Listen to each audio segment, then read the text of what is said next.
1조 원의 가치를 지닌 회사 오너가 아들에게 상속을 한 번 하면 기업 가치는 40%로 줄어듭니다. 여기서 한 번 더 상속하면 16%로 쪼그라듭니다. 결국 두 번 상속에 80%를 정부가 가져가게 돼 있습니다. 기업 경영권 위협을 받지 않기 위해서는 적어도 지분율 33%는 가져야 한다는데 우리나라 상속세는 왜 이렇게 높은 걸까요?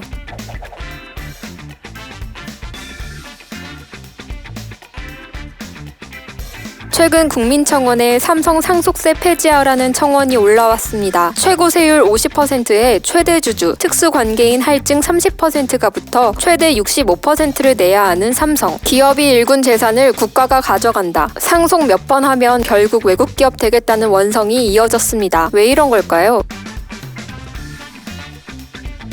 이 와중에 더불어민주당 박용진 의원이 이렇게 말했습니다. 이승만, 박정희 전 대통령 시대에는 상속세가 지금보다 더 높았다. 70%가 넘었다. 이승만 대통령 땐 90%였다. 이 말은 사실입니다. 1950년 3월 22일 도입된 상속세법은 최대 90% 세율이었다가 1970년대 중반 박정희 대통령 취임 이후 70% 안팎으로 낮아졌습니다. 그렇다면 박 의원 말대로 낮아졌으니 괜찮은 걸까요?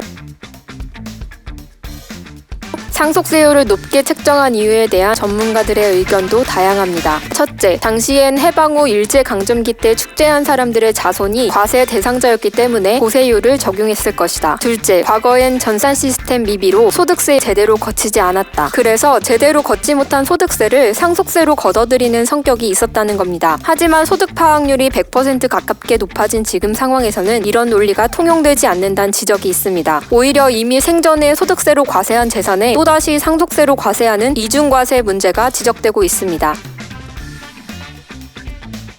오히려 이런 높은 상속세율 때문에 세금이 덜 거친다는 지적도 있습니다. 상속세를 피하려 각종 편법을 쓴다는 겁니다. 해외에선 실제로 그런 일이 있었습니다. 2014년 루이비통 모에 헤네시의 회장이 프랑스의 높은 상속세를 피하려고 벨기에 국적을 신청한 겁니다. OECD 국가와 비교하면 어떨까요? 경제협력개발기구 36개 회원국 중 13개국이 상속세 없는 국가입니다. 특히 스웨덴은 의회 만장일치로 상속세와 증여세를 없앴는데요. 당시 최고 세율 70%인 상속세를 못 견딘 기업들이 해외로 떠나려 했기 때문입니다. 이케아는 실제로 스웨덴을 떠나려다 의회가 상속세를 폐지하자 본사 이전 계획을 철회했습니다. 모두 이중과세가 과하다는 판단을 내리고 있습니다. 한국 다음으로 높은 일본은 유산 취득세 형태로 상속세를 부과하는데요. 상속세를 물리는 기준을 유산을 주는 사람이 아니라 받는 사람으로 하고 있습니다. 이렇게 되면 세금을 여러 상속자가 나눠내게 되고 누진세 체계에서 낮은 세율을 적용받을 수 있습니다.